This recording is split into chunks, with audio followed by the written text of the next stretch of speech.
Be ready. 15 seconds.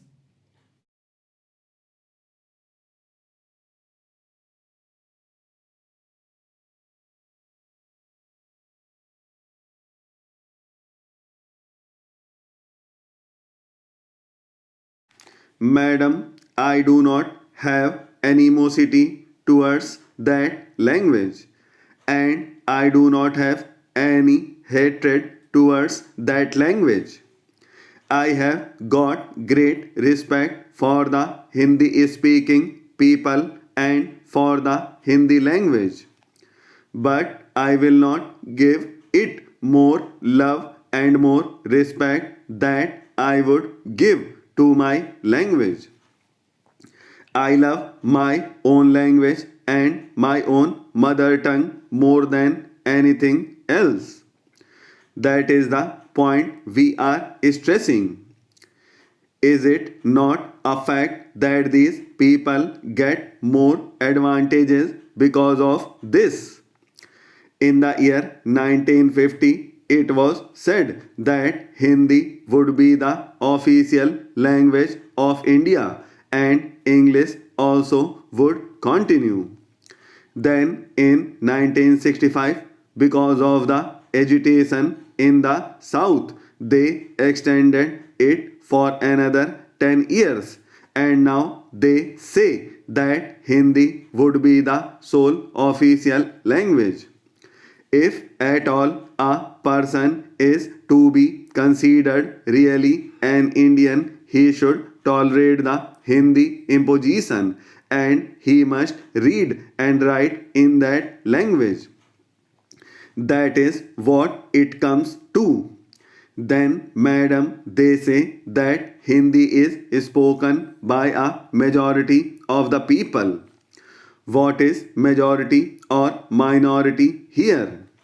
It is a sentimental issue and it should not be treated as a majority or minority issue. This has to be considered and treated as a matter of justice and truth. They should consult the people of South India on this issue. Fretting and fuming should not be the policy, and vindictiveness and vituperation should not be the policy. This is the real feeling of the people of the southern part of the country. Now, madam, some speaker just now mentioned that if you simply go into the markets of Chennai, you will find the people speaking in Hindi and understanding Hindi. Then I tell you one more thing about the Hindi language. They talk about majority and minority. What is majority? Majority means 51% of the population of this country who are speaking Hindi. But even according to the census report, it was stated that 42% of this country are in a position to understand Hindi. Even among this 42%, there are other groups belonging to the languages like Punjabi, Urdu, etc. as such and so on. Even among this 42%, everybody is not in a position to understand Hindi at all, even if that percent includes the people scattered all over the country. Throughout the length and breadth of the country, I can understand.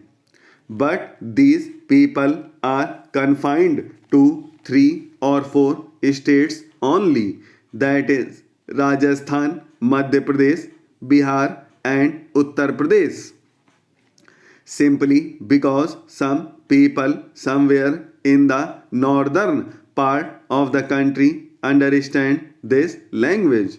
You cannot ask the persons from the southern part of this country to accept it and you cannot ask the people from the southern part of the country, particularly the Tamilians, to learn this language and accept this as the sole official language.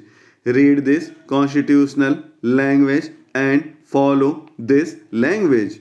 Do all the day to day transactions and other transactions, political or social, in that language.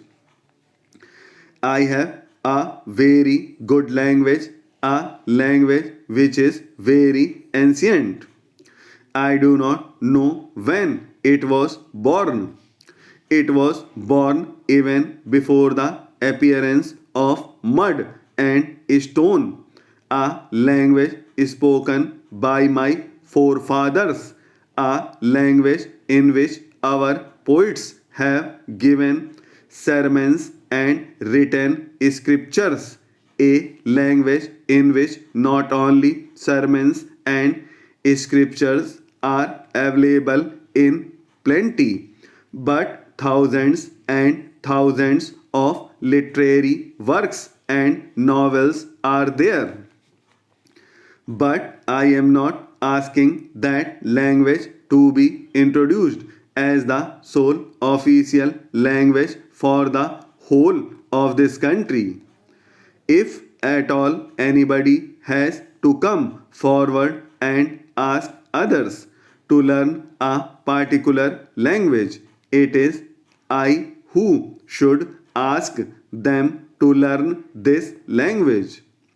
But nobody would come forward and say, let us introduce Tamil as the sole official language.